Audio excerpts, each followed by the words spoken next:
नमस्ते दोस्तों, क्या आपने कभी सोचा है कि आप और मैं आज अपनी भाषा में बाइबल को हाथों में पकड़कर पढ़ सकते हैं? क्योंकि पिछले काल में विश्वासी लोगों ने महान त्याग किए थे, जबकि रोमन कलीसिया द्वारा शास्त्रों को प्रतिबंधित किया गया था। सुधारकों को आराम नहीं मिला जब तक कि वे परमेश्वर की शक्ति के माध्यम से लोगों के लिए बाइबल को सुलभ नहीं करा दिया। जबकि मार्टिन लूथर ने बंद किताब को खोलकर जर्मनी के लोगों के लिए बाइबल का, विलियम टिंडेल ईश्वर की आत्मा ने उसी काम को अंग्रेजी भाषी दुनिया के लिए करने के लिए प्रेरित किया।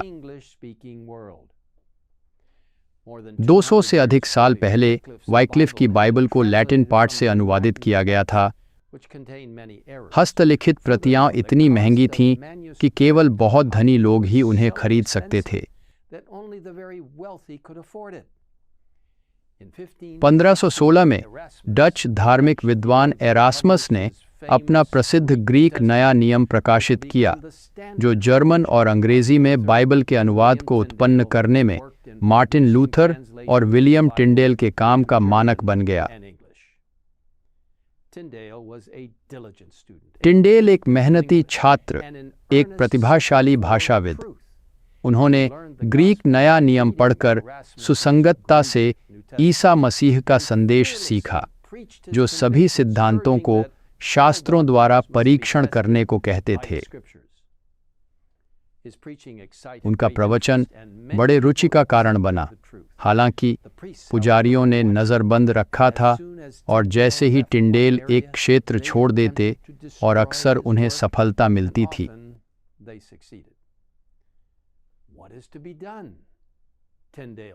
क्या करना होगा? टिंडेल चिल्लाया।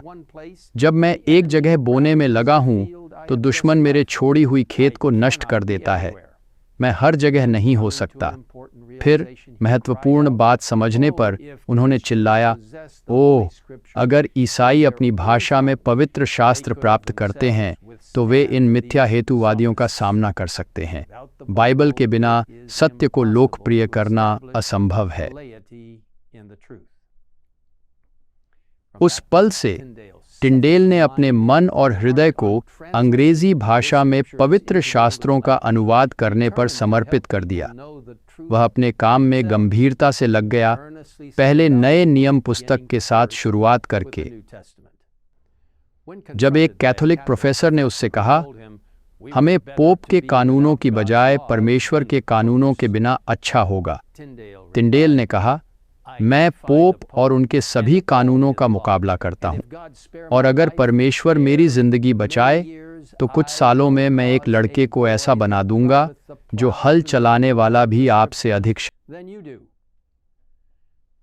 उत्पीड़न के कारण अपने घर से भागकर टिंडेल कुछ समय के लिए लंदन गए, जहां उन्होंने अपना काम जारी रखा, लेकिन फिर से हिंसा के कारण उन्हें भागना पड़ा, इस बार जर्मनी की ओर।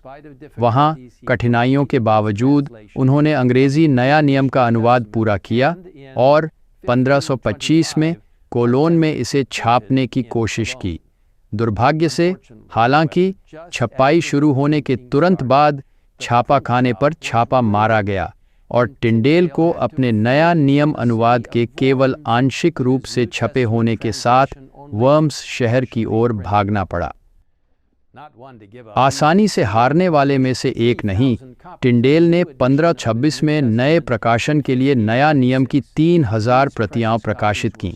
इसके फैलाव को रोकने के लिए डरहम के बिशप ने एक पुस्तक विक्रेता से बाइबल की पूरी स्टॉक खरीदी, उन्हें नष्ट करने की इच्छा रखते हुए। हालांकि हानि के बजाय बिशप के पैसे का उपयोग टिंडेल की बाइबल के एक नए और बेहतर संस्करण के उत्पादन के लिए सामग्री खरीदने में किया गया। टिंडेल बेल्जियम देश में चले गए, जहां उन्होंने पुरानी नियम पुस्तक को अंग्रेजी में अनुवाद करने पर काम किया। हालांकि उन्हें एक संदिग्ध मित्र द्वारा अधिकारियों के हाथों में धोखा दिया गया और उन्हें ब्रसेल्स के एक किले में एक ठंडी अंधेरे कारागार में ले जाया गया। उस उदास स्थान में भी टिंडेल ने एक हिब्रू बाइबल की इच्छा की थी, ताकि वह पुरानी नियम पुस्तक को अंग्रेजी में अनुवाद करना जारी रख सके।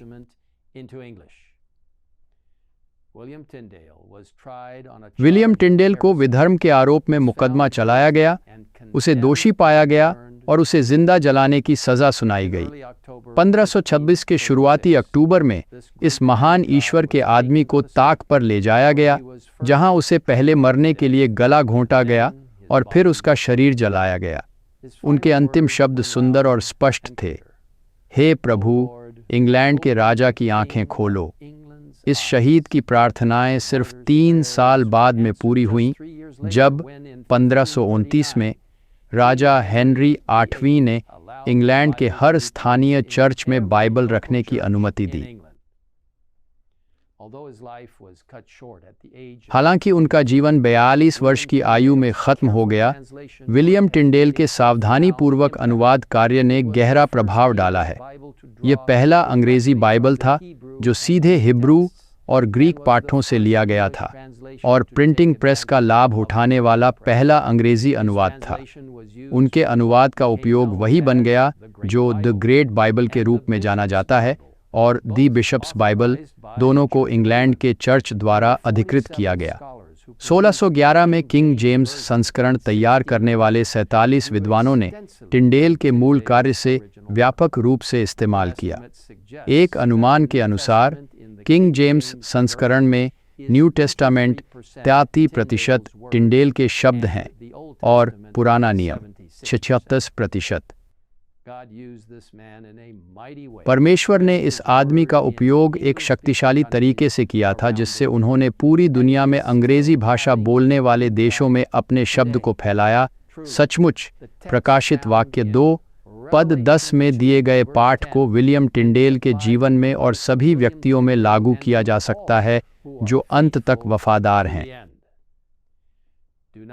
उन सभी चीज़ों से डरो मत जिन्हें तुम जल्द ही सहने वाले हो।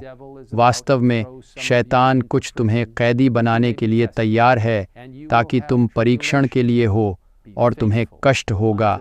मौत तक वफादार रहो और मैं तुम्हें जीवन की मुकुट दूंगा।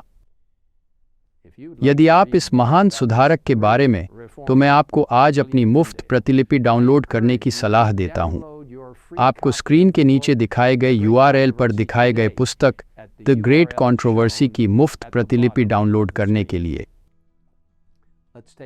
चलो अभी एक पल लेते हैं और धन्यवाद देते हैं परमेश्वर का कि विलियम टिंडेल और उन जैसे अन्य लोगों के लिए जो अपनी भाषा में पवित्र ईश्वर के शब्द को प्राप्त कर सकें, अपना सब कुछ देने को तैयार थे।